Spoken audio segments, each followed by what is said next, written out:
In tonight's Dateline Defense, the push for peace in the Middle East. For the first time in 5 years, Israel and the Palestinians have agreed to preliminary peace talks after a shuttle mission by Secretary of State John Kerry.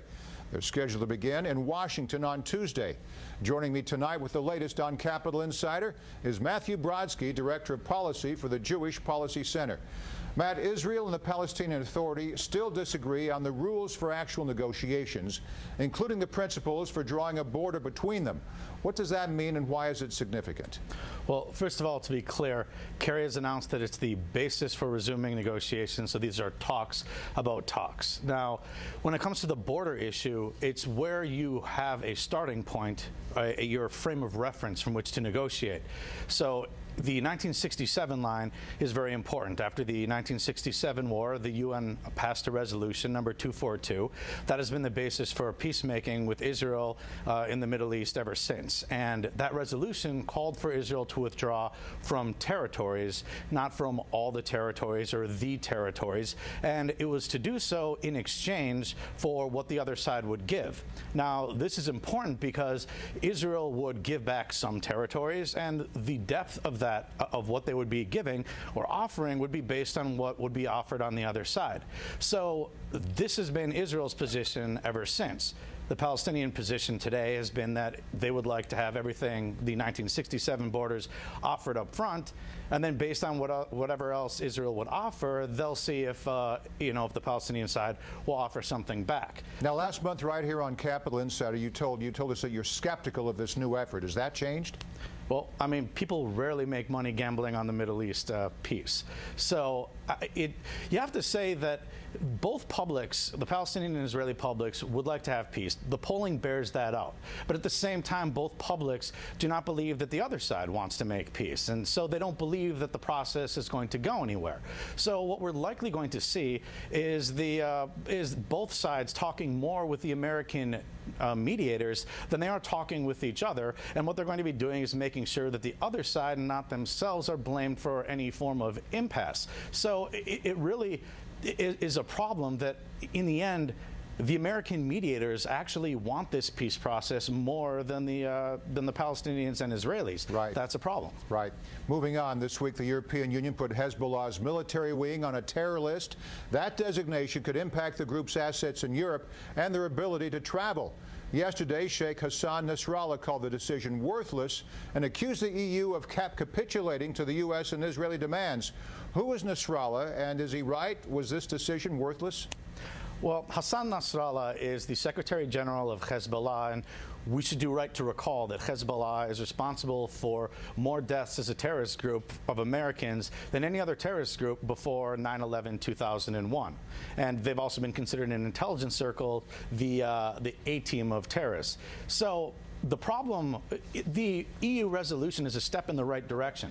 The problem is that it makes a distinction between the military wing and the political wing.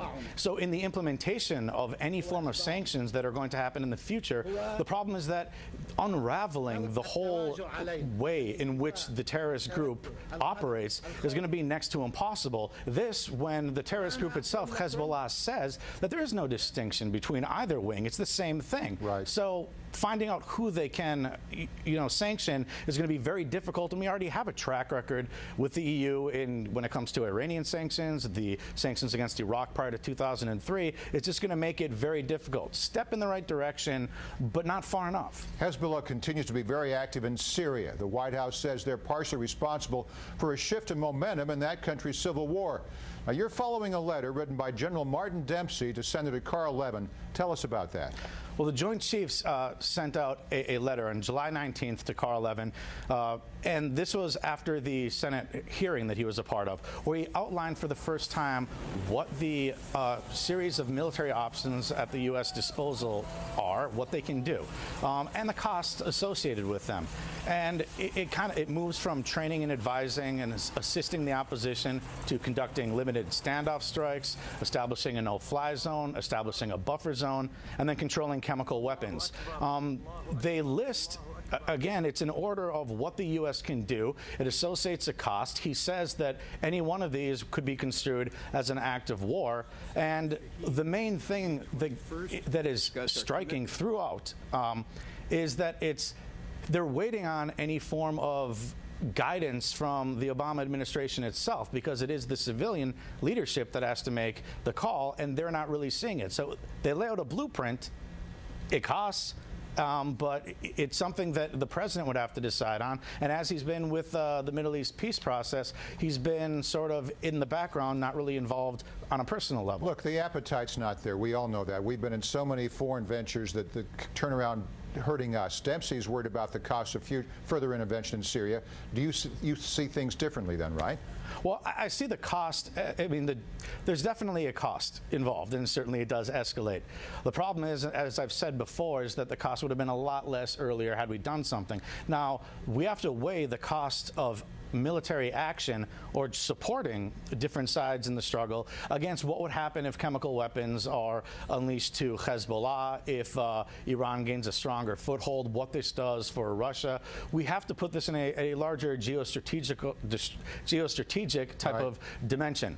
I'm not saying that we need to rush off or should rush off and do something. We do need to carefully think about this, but as with anything in foreign affairs, you have to weigh what you can do versus what the opportunity cost would be. Exactly. And I still think the number one issue that the U.S. should be focused on is Iran's nuclear program. This is a side issue that's a part of it, but you can't get around the fact it's a humanitarian disaster. Right.